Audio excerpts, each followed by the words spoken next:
સમાચારમાં આગળ વાત કરીએ તો જૂનાગઢ શહેરના ભવનાથ વિસ્તારમાં આવેલા પ્રેરણાધામ ખાતે ગુજરાતના 33 જિલ્લા 9 મહાનગરપાલિકાના પ્રમુખોની 10 દિવસીય પ્રશિક્ષણ શિબિરના ત્રીજા દિવસે લોકસભા વિપક્ષના નેતા રાહુલ ગાંધીએ હાજરી આપી અને માર્ગદર્શન આપ્યું હતું।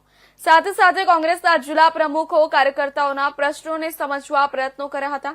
સાથે સાથે રાહુલ ગાંધીએ ગુજરાતના જિલ્લા પ્રમુખો, મહાનગરના પ્રમુખો તેમજ કાર્યકર્તાઓના પરિવારજનોના સુખ દુઃખ વિશે જાણ્યું હતું। આ પ્રશિક્ષણથી શિબિરમાં રાહુલ ગાંધીએ જિલ્લા તેમજ મહાનગરના પ્રમુખોને યોગ કરાવ્યા હતા। કોંગ્રેસ તમામ મોરચે લડવા માટે સજ્જ બને છે। કોઈ સત્તા માટે રાજનીતિ કરે છે, અમે લોકો દેશની જનતા માટે રાજનીતિ કરીએ છીએ તેવું કોંગ્રેસના રાષ્ટ્રીય દળના અધ્યક્ષ લાલજીભાઈ દેસાઈ દ્વારા જણાવવામાં આવ્યું હતું।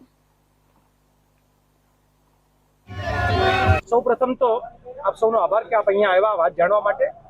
આ 10 દિવસની શિબિર છે જેમાં રાહુલજી આજે અહીંયા ત્રીજા દિવસે આવીને આખી પ્રોસેસને સમજવાની, કાર્યકર્તાઓ, અમારા પક્ષના પ્રમુખો, જિલ્લા પ્રમુખો છે એને કેવી મુશ્કેલીઓ પડે છે, કઈ રીતે એ લોકો કામ કરે છે, એમાં કેવા ફાયદા ગેરફાયદા શું લાગે છે, એક માહોલ જેમ કે આખું સંગઠન સર્જન પછી ગુજરાતમાં કોંગ્રેસની વિઝિબિલિટી વધી છે। ઠેર ઠેર આપ જોશો કે પ્રોટેસ્ટ, જનતાના મુદ્દે લડાઈઓ લડવાનું પ્રમાણ પણ વધ્યું છે।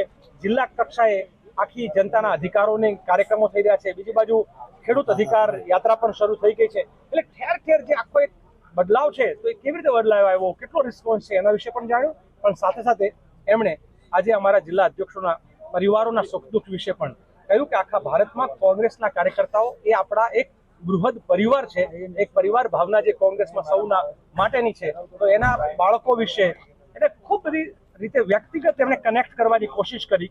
સાથે સાથે પણ કહ્યું કે આપણે લોકોએ જનતા સાથે આ જ પદ્ધતિએ એના સુખ દુઃખના સાથી બનશું તો આવનાર સમયમાં લોકોના દિલ જીતશું તો ચૂંટણીઓ જીતશું। એ જે કોન્સેપ્ટ છે અમારો, એ કોન્સેપ્ટના સંદર્ભમાં કીધું કે